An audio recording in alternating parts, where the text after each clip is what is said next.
kung kayo first time na mag OOFW, ano ba yung mga magandang i-consider kung saan kayo mapupunta, kung ano yung magiging anong trabaho nyo, madali ka bang makakaangat, madali ka bang makakaipon, mga ganun.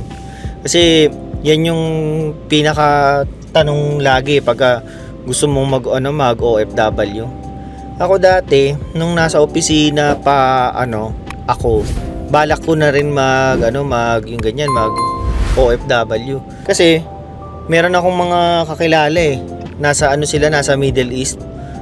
Pagka nagkikwento ng tungkol sa mga sahod, parang halos pareho lang ng sinasahod ng nasa hindi ko sinasabi mga professionals na mga matitindi yung trabaho sa syempre ang sinasabi ko lang yung mga mga low wage na trabaho tulad ng mga pagbubutcher, mga ganyan.